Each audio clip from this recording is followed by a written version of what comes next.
محمد آت محمد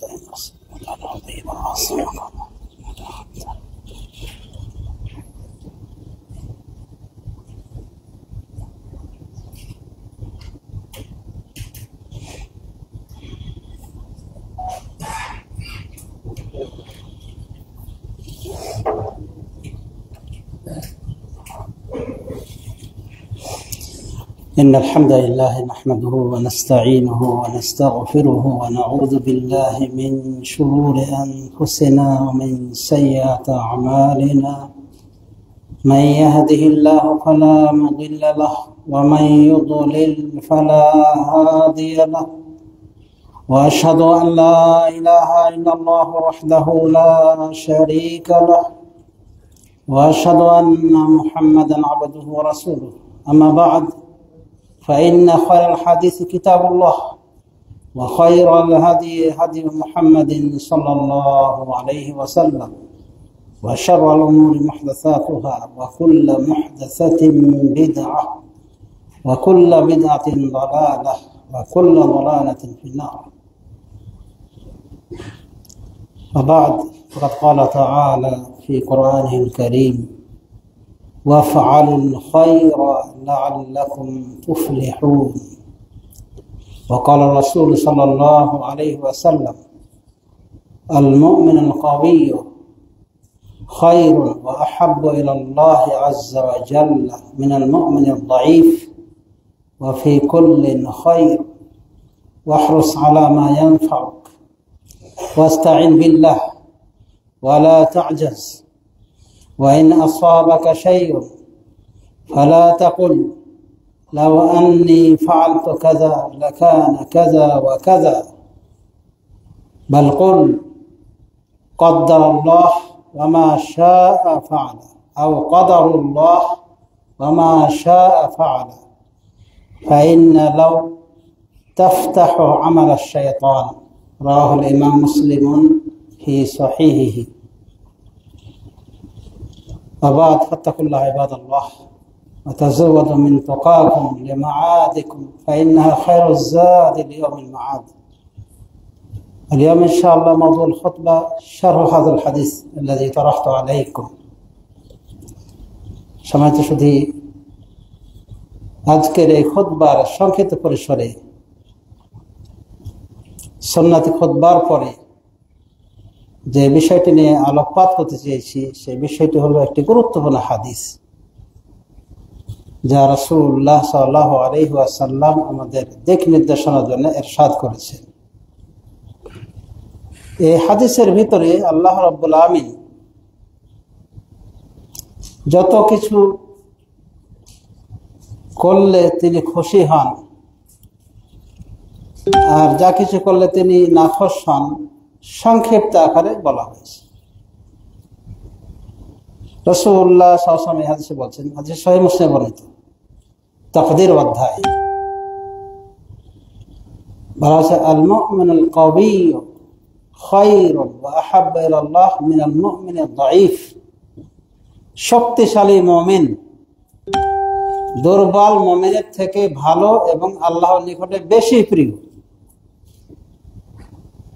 শক্তিশালী মুমিন, শক্তিশালী ঈমানদার ব্যক্তি দুর্বল মুমিনের থেকে আল্লাহর নিকটে বেশি ভালো এবং বেশি কল্যাণকর, প্রিয় পাত্র। ওয়া ফি কুল্লিন খায়র, তবে প্রত্যেকের ভিতরে কল্যাণ রয়েছে। ওয়াহরুস আলা মা ইয়ানফাউকা, আর তোমার যেটা উপকারে আসবে সেটা তুমি অত্যন্ত আগ্রহের সাথে সম্পাদন করো। ওয়ালা তা'জাজ, অপরাগ হয় না, অপারগ হয় না, নিজের অক্ষমতা জাহির করো না, অক্ষমতা প্রকাশ করো না, বরং আপ্রাণ চেষ্টা করো তোমার উপকারী বস্তুগুলি অর্জনের ক্ষেত্রে। ওয়াইন আসাবাকা শাইউন, আর যদি তোমার কোনো কিছু এসে যায় তোমার নিকট, মানে কোনো বিপদ আপদ, ফালা তাকুল লাউ আন্নী ফাআলতু কাযা লাকানা কাযা ওয়া কাযা, আমি যদি এরকম করতাম তাহলে এরকম এরকম হতো, মানে এই বিপদটা আমার কাছে আসতো না।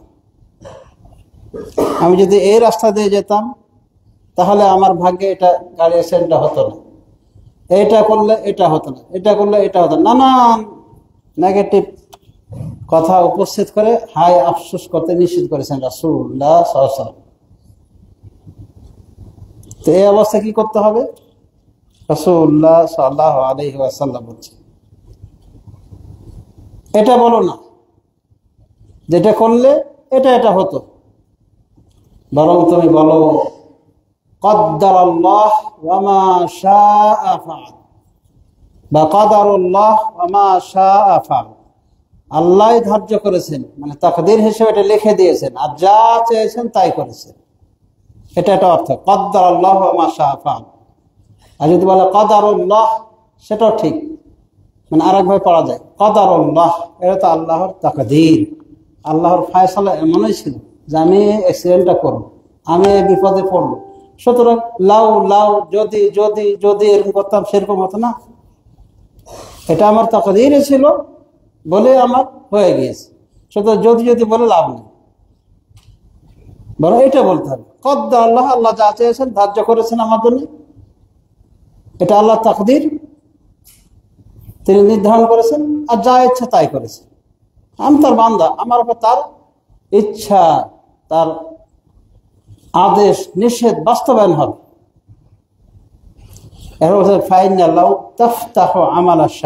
কারণ এভাবে লাউ যদি যদি এভাবে বলাটা শয়তানের কাজকে খুলে দেয়, মানে শয়তান মানুষকে আফসোসের ভিতরে ফেলে দেয় এবং তাকদীরের পথে ঈমানকে দুর্বল করে দেয়। এখন আপনি বললেন এটা করলে এটা হতো না, তার মানে আপনার যোগ্যতার কমতির কারণে এটা হয়েছে না, এটা নাই, আপনার তকদিরে যেটা আছে সেটা তো হবেই। এই জন্য কিছুক্ষণের জন্য একজন বিবেকবান বিবেক হারিয়ে ফেলে, ও যাবে না ওইভাবে, ওই যে অ্যাক্সিডেন্টটা হতো না তার এভাবে করলে, কিন্তু সে তো চেষ্টা করেছে, তো চেষ্টা করে তার এটা হয়েছে, তার মানে এটা তার তাকদীর চূড়ান্ত ফায়সালা। সুতরাং এখানে ঈমানের প্রসঙ্গ চলে আসে, ঈমান বিল কদর, তাকদীরের ভালো মন্দের প্রতি ঈমানের প্রসঙ্গ চলে আসে। আপনি তাও সারেন্ডার করবেন, যেটা হয়ে গেছে খালাস হয়ে গেছে, ওটা নিয়ে আর মাজা ঘষা করার দরকার নেই, এটা করলে এটা হতো, এটা না করলে এটা হতো। তার মানে আপনি কি সবকিছুর নিয়ন্তা? না। তবে মানুষ এটা কথা বলে সতর্কতার মায়ের নাই, বলে না? আবার এটা যেমন ঠিক এটাও ঠিক, মায়েরও সতর্কতা নাই। যতই সতর্ক হন, নসিব যদি থাকে মায়েরটা, বিপদটা যদি থাকে আসবেই, এ দুটোই ঠিক। সতর্কতার মায়ের নাই, মায়েরও সতর্কতা নেই। তার মানে তাকদীরে যদি আপনার থাকে কোনো বিপদ, তা আপনি যত সতর্কই হন আপনার ওই বিপদটা আসবে। কিন্তু আপনি কি ইচ্ছা করে বিপদটা বেছে নেবেন? অনেকে বলে আমি আর কি করবো, ভাগ্যে যদি সব লেখা থাকে তো আমি এইভাবে যাই। না, এটা ভুল কথা। দুনিয়ার বিষয়ে তো আমরা এগুলো খেয়াল করি, যথেষ্ট খেয়াল করি। দুটো পথ দেখানো হয়েছে, বলা হয়েছে এই পথে ডাকাত আছে, এই পথটা নিরাপদ, কোন পথে যাবেন আপনি? ভাগ্যে যা আছে তাই হোক বলে কি আপনি ওই ছিনতাইকারী যে রাস্তা, ওই রাস্তায় আপনি যাবেন? যাবেন না, ভালো পথ। বা আপনি জানছেন যে এই পথে এই কি জানে একটা সাপ প্রকাশ পেয়েছে, ওই সাপ আছে, আর এই পথটা নিরাপদ, যাবেন আপনি? তো বেছে নিতে হয় ভালোটা। তো যা হোক শুধু এটা ছিল মুসলিম শরীফের হাদিস, তাকদীর অধ্যায়ে ইমাম মুসলিম রাহিমাহুল্লাহ রাসূল এই হাদিসটি এনেছেন। এখন আমরা কিঞ্চিত ব্যাখ্যা করার চেষ্টা করব এই সংক্ষিপ্ত পরিসরে। রাসূলুল্লাহ সাল্লাল্লাহু আলাইহি ওয়াসাল্লাম বলেছেন, আল মুমিনুল কাবিয়্যু খায়রুন ওয়া আহাব্বু ইলাল্লাহ মিনাল মুমিনিদ দাঈফ। শক্তিশালী মুমিন দুর্বল মুমিন থেকে উত্তম এবং বেশি প্রিয় আল্লাহর নিকট। এর অর্থটা কি? শক্তিশালী মানে এই মোটা তাজা, দুর্বল মুমিন থেকে উত্তম মানে দুর্বল, শরীর স্বাস্থ্য হ্যাংলা পাতলা দুর্বল, এই উদ্দেশ্য না। প্রথম উদ্দেশ্য হলো শক্তিশালী মুমিন ঈমানের দিক থেকে শক্তিশালী। ফিজিক্যালি শক্তিশালী হলে তারও ভালো, কিন্তু ইমানের দিক থেকে শক্তিশালী। এমন আছে মোটা তাজা, ঘোষ খেয়ে সুদ খেয়ে অনেক মোটা তাজা হয়েছে, গরুটা বড় মোটা তাজা দেখে দেয়, কিন্তু ইমান মুশকিল, ইমান নাই। তো ইমান থাকলে তো এগুলো করতোই না, মানে যদি সঠিক ইমান থাকতো। তো ওই কি বেশি প্রিয় মোটা তাজা হওয়ার কারণে ওই দুর্বল মোমেন থেকে, যে মানে ফিজিক্যালি হয়ে দুর্বল, মানে পাতলা হ্যাংলা, কিন্তু নামাজ যা 5 ওয়াক্ত করে, শরীয়তের বিধিবিধান মেনে চলে, ফলো করে। তো এই ব্যক্তি কিন্তু উদ্দেশ্য হাদিসের ভিতরে প্রথম পর্যায়ে যে শক্তিশালী ইমানের দিক থেকে, দুর্বল ইমানদার থেকে শক্তিশালী এই ব্যক্তি উত্তম এবং বেশি প্রিয়। ওয়াফি কুল্লিন খায়র, তারপরে রাসূল বলছেন যে প্রত্যেকের ভিতরে কল্যাণ রয়েছে, তবে সবার ভিতরে কল্যাণ রয়েছে। যেহেতু ঈমান আছে, ওর ভিতরে কল্যাণ আছে, মানে একবারে নন মুসলিমের মতো নয়, তার ভিতরে কল্যাণ আছে। একবারে কাফের হলে তো জান্নাত পাওয়া মুশকিল, জান্নাত যাবে কোনো কাফের? যাবে না। কিন্তু দুর্বল ঈমান নিয়েও একসময় আশা করা যায় যে জান্নাতে যাবে, তো সেই হিসেবে সে তো ভালো। তার থেকে ভালো হলো শক্তিশালী মুমিন, যার ভেতরে ঈমানিয়াত রয়েছে, ঈমানের বিষয়গুলি রয়েছে, তরতাজা রয়েছে এবং পিছপা হয় না ঈমানের বিষয়, কোরআন সুন্নাহকে ফলো করে, 5 ওয়াক্ত নামাজ পড়ে, ধনসম্পদ থাকলে যাকাত দেয়, সামর্থ্যবান থাকলে হজ্জে যায়, এক কথা শরীয়তের পাবন্দি করে। এরপরে যদি শারীরিকভাবে শক্তি হয়, আলহামদুলিল্লাহ, ভালো কথা। শক্তির প্রয়োজন আছে অনেক ক্ষেত্রে, হজ্জের ক্ষেত্রে দেখুন কত শক্তির প্রয়োজন, তো ভালো। কিন্তু প্রথম উদ্দেশ্য হলো শক্তিশালী, মানে ঈমানের দিক থেকে শক্তিশালী। আর দুর্বল মুমিন মানে ঈমানের দিক থেকে দুর্বল। এই তো, মানে কিছু নেকিরও কাজ করে, পাপেরও কাজ করে, সমান তালে করে যাচ্ছে, নেকি বদি উভয়টাই। তো ঈমানের দুর্বলতা থেকে তো এগুলো আসে, তাই না? এরপর রাসূলুল্লাহ সাল্লাল্লাহু আলাইহি ওয়াসাল্লাম বলছেন, ওয়াহরুস আলা মা ইয়ানফাকা, তোমার যেটা উপকারী সেটা অর্জনের ক্ষেত্রে তুমি সচেষ্ট হও, চেষ্টা করো তোমার উপকারী বস্তুগুলি অর্জনের জন্য। এটা দিনের ক্ষেত্রে হোক, দুনিয়ার ক্ষেত্রে হোক। দিনের ক্ষেত্রে উপকারিতা, যেমন দুনিয়ার সমস্ত কাজ, দিনের সমস্ত কাজগুলি করতে পিছপা হবেন না, যেগুলো অন্তত আপনার উপর আল্লাহ ফরজ যেগুলো করবেন, যেমন 5 ওয়াক্ত সালাত, সিয়াম, ওর দান, সাদকা, খায়রাত। হাদিসে বলা হয়েছে যে ব্যক্তি দান করে আল্লাহর ওয়াস্তে, এই সাদাকা তুতফি গদাবার রব, আল্লাহর রাগকে, ক্রোধকে নির্বাপিত করে দেয়। কামা ইউতফিউল মাউন নারা, যেভাবে আগুনকে পানি নিভিয়ে দেয়। তো সাদাকা করলেন, আপনি হয়তো পাপ করেছেন, তো আল্লাহকে খুশি করার জন্য, আল্লাহ রাগান্বিত রয়েছে, খুশি করার জন্য আপনি তওবা তো করবেনই, এরপরে আপনি একটা অ্যামাউন্ট সাদকা করে দেবেন, আল্লাহ খুশি হবে। এটা আপনার উপকার আসলো। অনুভাবে যে কোনো কল্যাণের কাজ, নেকির কাজ আপনার পরকালে উপকার আসবে। সুতরাং এই বিষয়ে সচেতন থাকতে হবে। অনেক দুনিয়াবী বিষয় আপনি অক্ষম হয়ে বসে পড়ে থাকতে নিষেধ করা হয়েছে। আপনি কাজ করেন, আপনি কাজ খোঁজেন, বিদেশে যদি ভিসা নিয়ে 5-7 লাখ টাকা খরচা করে এসে যদি বসে থাকেন তো হবে? আপনাকে কাজ খুঁজে বের করতে হবে, চেষ্টা করতে হবে। তার মানে অকর্ম হয়ে বসে থাকতে নিষেধ করা হয়েছে। বলা আছে তোমার উপকারী বস্তুগুলি তুমি করতে থাকো, এবং যে যেটা করে সে সেটা করো। নবী রাসূলরা, তারা নবী রাসূল হওয়ার পরে পাশাপাশি ব্যবসা করেছে, বিভিন্ন পেশায় জড়িত ছিলেন। দাউদ আলাইহিস সালাম উনি কাঠ মিস্ত্রি ছিলেন, এদিকে নবী এবং বাদশাহ কাঠ মিস্ত্রি, নাজ্জার। নূহ আলাইহিস সালাম, আর দাউদ আলাইহিস সালাম তিনি লৌহ বর্মের কাজ করতেন, লৌহ বর্মকে উনি তৈরি করতেন, এবং তার নিকটে আল্লাহ একটা মর্যাদা দিয়েছেন যে যেগুলি লৌহ ধাতব্য জিনিস, এগুলো তার নিকটে গলিত আকারে হয়ে যেত, মানে এগুলোকে গলানোর দরকার আগুন, মানে তার হাতের মুঠো এগুলো গলিত লোহা হয়ে যেত। তখন উনি যেভাবে হোক ঢেলে সাজাতেন, বিভিন্ন জিনিস তৈরি করতেন। তো উনি একটা ব্যবসা করতেন। এভাবে দেখা যাচ্ছে যে রাসূলুল্লাহ সাল্লাল্লাহু আলাইহি ওয়াসাল্লাম তিনিও একসময় নবুয়তের আগে বকরি চড়িয়েছেন, এবং তিনি বলছেন প্রত্যেক নবীকে দিয়ে আল্লাহ বকরি চড়িয়ে নিয়েছেন, কারণ বকরির মতো এত দুষ্ট প্রাণী খুব কম আছে, মানে আপনি ডাক মেলাইতে ও যাবে আর দিকে, বাস 14 জন 14 দিকে ঘুরে বেড়াবে। তো উম্মতকে চড়ানোর জন্য রাসূলুল্লাহ সাল্লাল্লাহু আলাইহি ওয়াসাল্লামকে আল্লাহ বকরি চড়াই দিয়েছে। তাহলে পেশা, কোন পেশাকে ঘৃণা করতেন? আপনি যেটা পারেন, আপনার যোগ্যতা যেদিকে যাবে আপনি সেটা করেন, তবে হারাম কোনো কিছু করবেন। এরপরে কি বলা হয়েছে? তোমার যদি কোনো ক্ষতি স্পর্শ করে তোমাকে, ওই আগের কথা, তাহলে তুমি বলো না যে এটা করলে এটা হতো, এটা করলে এটা হতো, এটা বলো না, কারণ তকদিরে তোমার ছিল, এটা হয়ে গেছে। কদ্দার আল্লাহ মা শাআ ফাআল। তাহলে বিপদের সময় আমরা কি বলবো? কদ্দার আল্লাহ মা শাআ ফাআল। আরো আছে ইন্না লিল্লাহি ওয়া ইন্না ইলাইহি রাজিউন।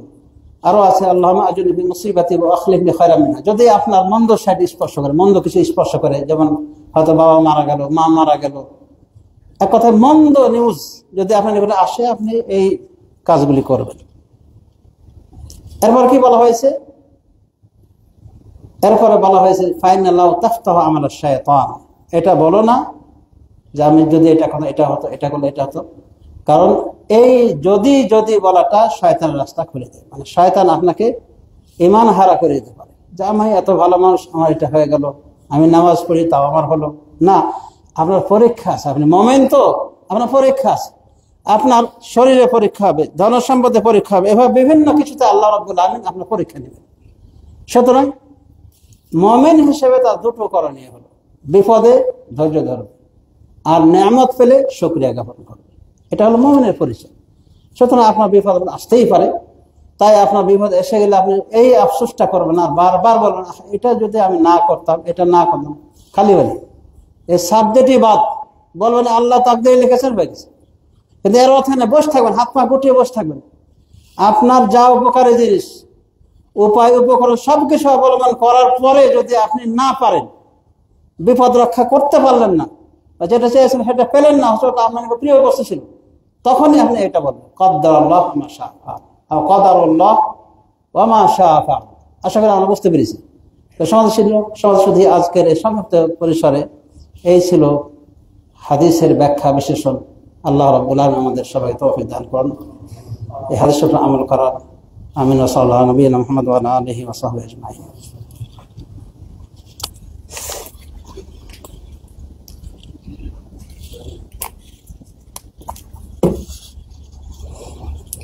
আলহামদুলিল্লাহ রাব্বিল আলামিন ওয়া সাল্লাতু ওয়া সালামু আলা নবিয়িনা মুহাম্মদ ওয়া আলা আলিহি ওয়া সাহবিহি আজমাইন। আশা করি আমরা হাদিসটা বুঝতে পেরেছি যে হাদিসের তাকদীরের প্রতি বিশেষ গুরুত্ব দেওয়া হয়েছে, যে কোনো বিপদ যদি পড়ে যান আপনি, তাহলে আফসোস করবেন না, তবে উপায় অবলম্বন করবেন বিপদ থেকে বাঁচার জন্য, আত্মরক্ষার জন্য সবকিছু করবেন। আর আল্লাহর ভরসা অর্থ এ নয় হাত পা গুটিয়ে বসে থাকা। আপনি সব কিছু করবেন, এরপরে আল্লাহর উপর বিষয়টা ছেড়ে দেবেন। আমি তো যা করার করেছি, আল্লাহ ভরসা, আল্লাহ রাব্বুল আমিনের উপর আমি পরিপূর্ণ ভরসা করলাম, আমার উপরে আল্লাহর ইচ্ছা এখন বাস্তবায়িত হবে, তার ফয়সালা যা তাই হবে।